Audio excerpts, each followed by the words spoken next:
ধন্যবাদ দিদিকে তার বক্তব্য রাখার জন্য।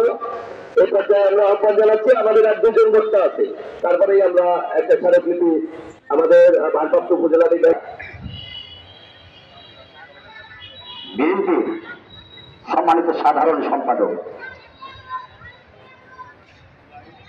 কালেক্টর সিরাজ আলী উচ্চ বিদ্যালয়ের সুযোগ্য প্রধান শিক্ষক জনাব সেলিমুজ্জামান সেলিম সাহেব, উপস্থিত আছেন আমাদের মাঝে জামিয়াতুল মুদাররিসিন, অর্থাৎ মাদ্রাসার একটা সংগঠন আছে জামিয়াতুল মুদাররিসিনের, তিনি দীর্ঘদিন সাধারণ সম্পাদক হিসেবে দায়িত্ব পালন করেছেন এবং সম্পাদক যিনি সবুজ সংঘ দাখিল মাদ্রাসার সম্মানিত সুপার এবং বিভিন্ন দাখিল মাদ্রাসা থেকে আগত শিক্ষক এবং সুপারবৃন্দ এবং বিভিন্ন স্কুল থেকে আগত সম্মানিত সহকারী প্রধান শিক্ষক, সহকারী প্রধান শিক্ষক সমিতির সম্মানিত সভাপতি এবং তৃতীয় শ্রেণী, এবং আজকে যেখানে আমরা আজকের এই মানববন্ধন করতেছি, আজকের এই উপজেলার সুযোগ্য ইউনো মহোদয়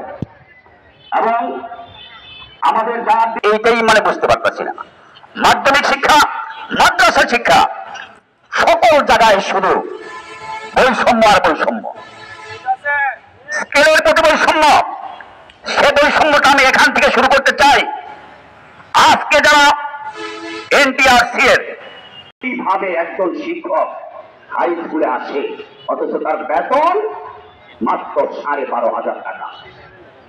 অত্যন্ত দুঃখের সাথে বলতে হচ্ছে, আজকে বাংলাদেশে যারা গার্মেন্টসে চাকরি করে, গার্মেন্টসের কর্মচারীদের একটা হেল্পারের বেতন দেওয়া হচ্ছে 15,000 টাকা, আর আমার অনার্স মাস্টার্স করে এখানে আছে তাদের বেতন 12,500 টাকা।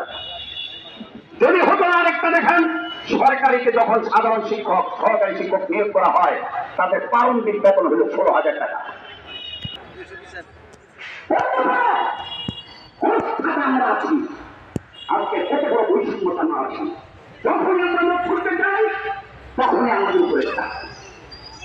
এটাই আমরা বুঝতে পারছি না। এখানে গণ্যমান্য ব্যক্তিবর্গ আছেন, যদি আমার এত আসলে কথা বলা খুব কঠিন, তারপরে একটু দুঃখের কথা শুরু করে যাচ্ছি। আমরা পথ দেখিয়ে দিয়েছি, বারবার কথা হয়েছে, পথ দেখিয়ে দিয়েছি। আপনি স্কুলের আয় ব্যয় নিয়ে যান, আমাদেরকে আপনারা জাতীয়করণ করেন।